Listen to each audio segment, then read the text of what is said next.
நம்ம எல்லாருக்குமே கேம் விளையாடுறது அப்படிங்கிறது ரொம்பவே பிடிச்ச மாதிரி ஒரு விஷயம் தான். நிறைய கேம்ஸ்ல நம்ம எல்லாருமே விளையாடிட்டு இருப்போம். சின்ன வயசுல இருந்து சரி, இப்ப கூட சரி எல்லாருமே கேம் விளையாடுவோம் போர் அடிச்சா.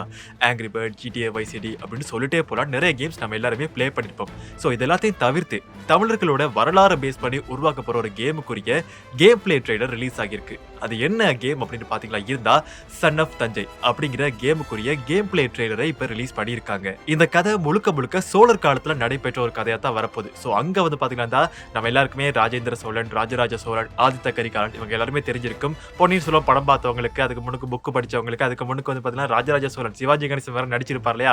இந்த மாதிரி படங்களை பார்த்து நம்ம எல்லாருக்குமே தெரிஞ்சிருக்கும். ஸோ இதெல்லாத்தையும் தவிர்த்து இவங்க யாருமே இல்லாம இவங்களுடைய பேர்களை வந்து பாத்தீங்கன்னா மாற்றம் செய்து ஒரு ஆல்டர்னேட்டிவ் கதையா இந்த கேம் பிளே வந்து உருவாக்கி இருக்கிறதா சொல்லப்படுது. ஸோ இதுல வந்து பாத்தீங்கன்னா இருந்தா நம்ம ராஜேந்திர சோழனோ, ராஜராஜ சோழனோ, ஆதித்த கரிகாலனோ இவங்க யாராவும் நாங்க இருக்க மாட்டோம்.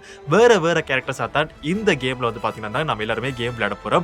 இந்த கேமோட ஓப்பனிங்ல வந்து பாத்தீங்கன்னா ஒரு பாட்டி கதை சொல்ற மாதிரி தான் ஆரம்பிச்சிருக்காங்க. அது குறி சொல்ற மாதிரி. எப்படி நாங்க அம்புலி படம் பார்த்திருப்போம் இல்லையா? அதுல அம்புலி பத்தி கதை சொல்லக்குள்ள வெத்திலையை இடிச்சு ஒரு பாட்டி கதை சொல்லுவாங்க இல்லையா?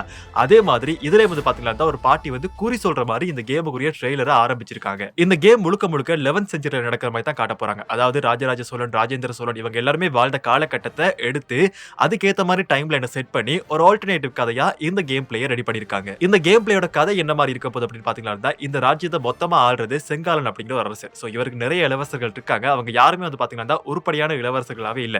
இதனாலேயே இந்த ராஜ்யம் உடைஞ்சு போகுது. இந்த ராஜ்யம் வீழ்ச்சி அடையுது. இந்த இளவரசர்கள்லயே கடைசியா இருக்கிற ஒரு இளவரசர் தான் இந்த ராஜ்யத்தை மீட்டெடுத்து சோழ தேசத்தை கட்டி எழுப்பணும் அப்படின்னு சொல்லி முயற்சிக்க போறாரு.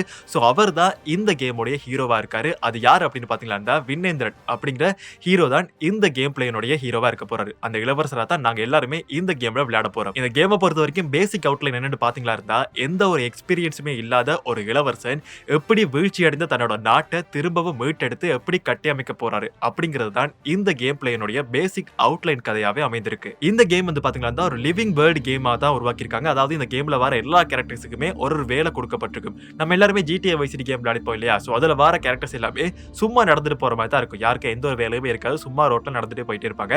ஆனா இதுல வர எல்லா கேரக்டர்ஸுக்குமே ஏதாச்சும் ஒரு வேலை கொடுக்கப்பட்டிருக்கும். ஏதாச்சும் ஒரு கேரக்டரை நாங்க சூஸ் பண்ணி அவங்கள ஃபுல் டே நாங்க ஃபாலோ பண்ணமா இருந்தோம்னா அவங்க இந்த ஒரு நாள்ல என்னெல்லாம் வேலை செய்வோம் அப்படிங்கறத நம்ம எல்லாராலையும் தெரிஞ்சு கொள்ளக்கூடியதாக இருக்கும். இந்த கேமை முழுக்க உருவாக்கினது சென்னையை பேஸ்டா இருக்கிற ஒரு கம்பெனி. அதாவது ஐலைட் அப்படிங்கிற ஒரு ஸ்டுடியோ தான் இந்த கேமை முழுக்க உருவாக்கியிருக்காங்க.